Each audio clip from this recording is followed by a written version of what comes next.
boy said, totally bemused. "Thank cook, not me," the Trunchbull said.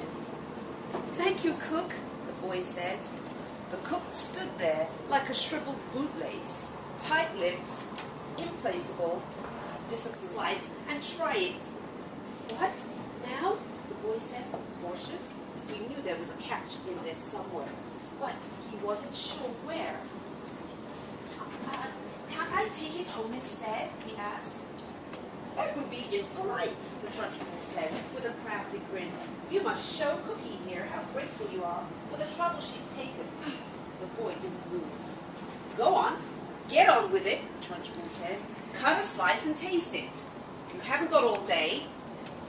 The boy picked up the knife. When he stopped, he stared at the cake. Then he looked at the Trunchbull. Then at the tall, stringy cook with her lemon juice mouth. All the children in the hall were watching tensely, waiting for something to happen. They felt certain that it must. The Trunchbull was not a person who would give someone a whole chocolate cake to eat just out of kindness.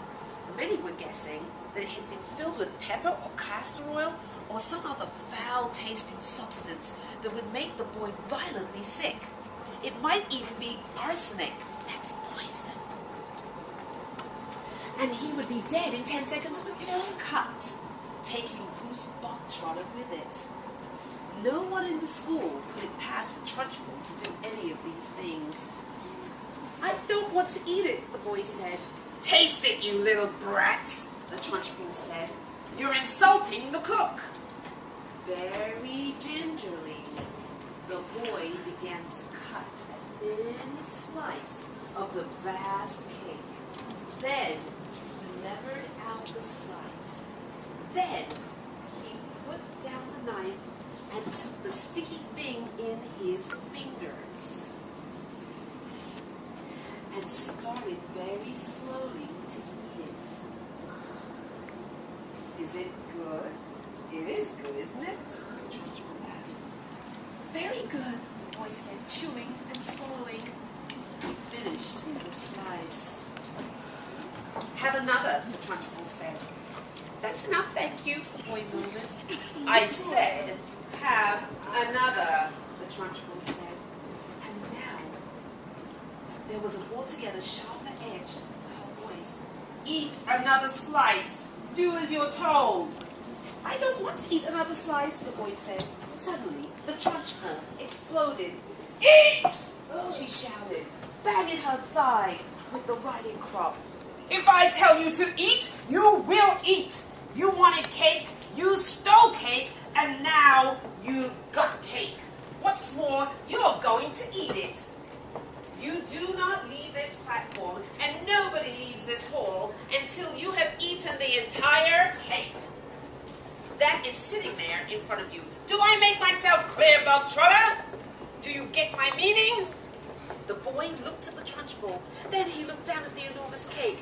"Eat, eat, eat!" the Trunchbull was yelling. Very slowly, the boy cut himself another slice and began to eat it. Matilda was fascinated. "Do you think he can do it?" she whispered to Lavender. "No," Lavender whispered back. "It's impossible. He'd be sick before he's halfway through." The boy kept going. When he had finished the second slice, he looked at the Trunchbull, hesitating. "Eat!" she shouted.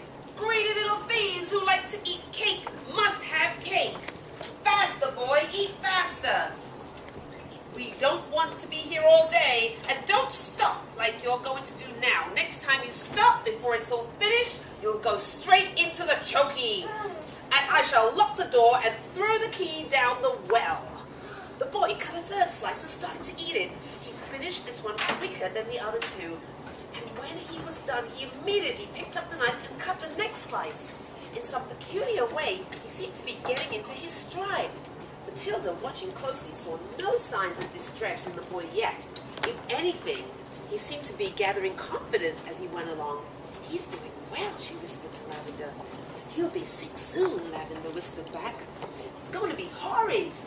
When Bruce Bogtrotter had eaten his way through half of the entire enormous cake, pretty good, were halfway. He paused for just a couple of seconds and took several deep breaths. The Trunchbull stood with hands on hips, glaring at him. "Get on with it," she shouted. "Eat it up." Suddenly the boy let out a gigantic belch, which rolled around the assembly hall like thunder. Many of the audience began to giggle. Silence! Can we hear you guys give us your best belch? Silence! Shouted the Trunchbull. The boy cut himself another thick slice and started eating it fast. There were no signs of flagging or giving up. He certainly did not look as though he was about to stop and cry out, "I can't eat anymore! I'm going to be sick!" He was still in the running, and now a subtle change was coming over the 250 watching children in the audience. Earlier on, they had sensed impending disaster. They had prepared themselves for an unpleasant scene in which the wretched boy stuffed to the gills with chocolate cake would have to surrender and beg for mercy, and then they would have watched the triumphant Trunchbull forcing more and more still cake into the mouth of the gasping boy. Not a bit of it. Bruce Bogtrotter was 3/4 of the way through and still going strong. One sensed he was almost beginning to enjoy himself. He had a mountain to climb, and he was jolly well going to reach the top or die in the attempt. What is more, he had now become very conscious of his audience and of how well they were all silently rooting for him.